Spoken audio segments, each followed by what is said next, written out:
Hi, Evie. Hi, Emma. I'm so excited to talk to you guys. How are you? Nice to meet Good, you. how How are are you? you? So I'm going to start off. Obviously, have to talk about this body swap episode. It was genuinely like my favorite episode all season. It was so much fun to watch you kind of play tap into Wednesday a little bit, and you guys killed it down to the facial expressions, like the tone of voice. It was Oh, so thank you so much. it was crazy. Would love to know about that prep process and just what that was like and what it was like to tap into a character that's quite literally the polar opposite of the one you typically play. We didn't know it was actually happening until a month before, so we didn't get any prep time really, because we were so busy shooting the other episodes. But I think we mostly just tried to study each other's stuff from season one.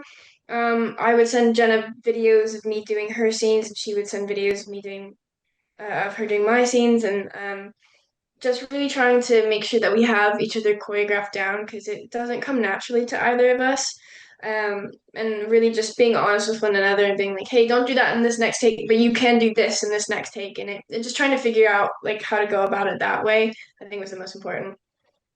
I love it. It was so cool to watch. It was like my seriously favorite episode of the show so far.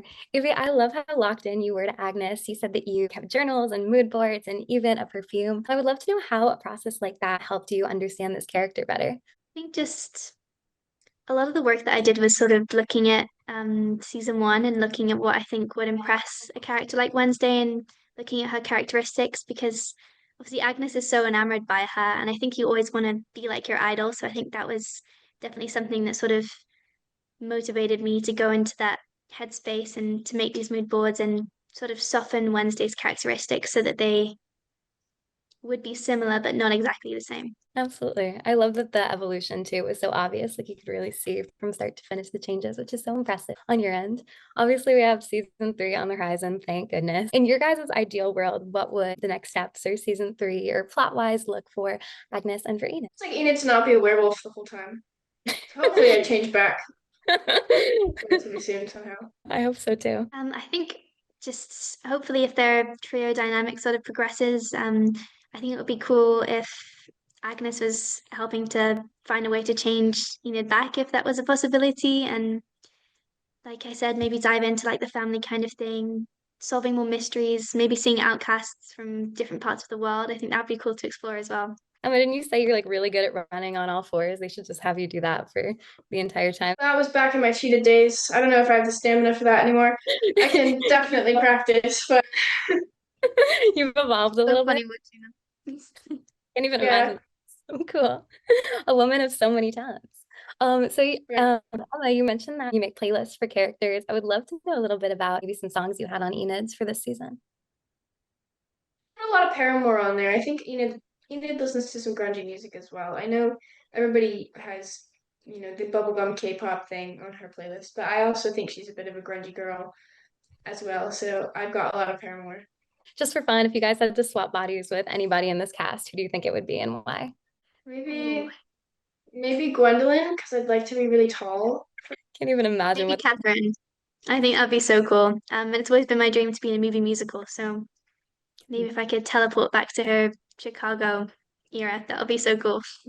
But thank you guys so much. I'm so like profoundly obsessed with this show and with both of you. So it was such a pleasure to meet you. Thank you so much. And I hope you have a great rest of your day. Thank you so much. Thank you. Have You a good too. one. Good one, guys. Bye. Hi, Gwendolyn. It's so nice to talk to you. Hi, it is a pleasure to speak to you, Sydney. How are you doing? I'm doing fantastic now that I'm talking to you. Thank you so much. Would love to know what it's like to obviously return to such a beloved character, but to also keep a secret like this for so long. You were sitting on a big piece of information. Yes, I mean, I've been extremely fortunate throughout my career to work on a lot of projects that have had high levels of secrecy. And as someone that had quite a Victorian upbringing, I do believe in the much forgotten art of discretion. So, I believe in respecting that as far as my confines can.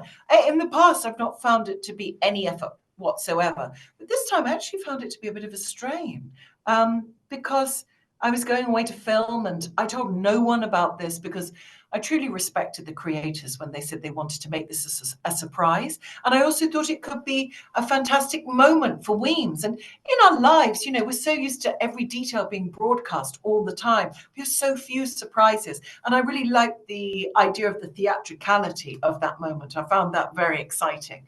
So it was tough, actually, but what a great secret to keep. And there is something, as I've said before, ultimately delicious about walking around with a piece of information you're really excited about that nobody knows. And I thank you for saying that about people's reaction. I haven't seen any of that. And I'm overjoyed to hear it. So nobody's told me that was the case. But what I did receive was a huge amount of messages from friends who were so overjoyed, you know, and I never expected it. I've been really overwhelmed by the response, and I'm humbled to play a character that people like and brings them some joy. And you are just as beloved as your character, I can assure you. Take it from the internet side of things, from my perspective, you are seriously so loved. And I think that your biggest fan is Jenna Ortega. I would love to know if you have any fun memories or moments from the set of the two of you. I just adore Jenna. She's such a brilliant talent, and she has an incredible life ahead of her as a creative and as a person. She is extraordinarily professional, mature, funny, surprising, offbeat. She has a really exciting, developing taste and aesthetic sense that is just inimitably her own. I can only imagine how far that can go. It's only the beginning. And it's a great pleasure to work with her.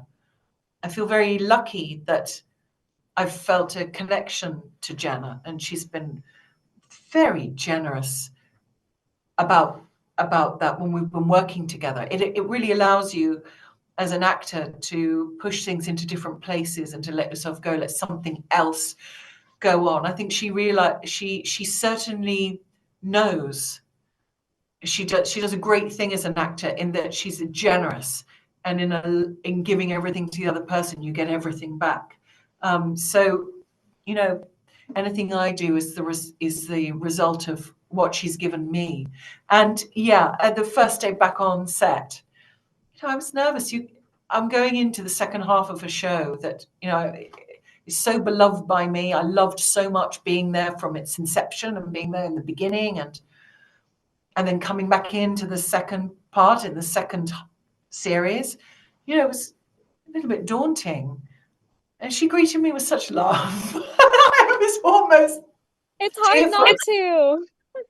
I was almost, I felt very emotional about it because I felt tremendously lucky to be given such love by someone so beloved and fantastic. Absolutely. Gwendoline, I've spent 5 minutes with you, and I already think you are the most lovely person I've ever met in my life. Thank you so much for your time. That's really generous, honestly.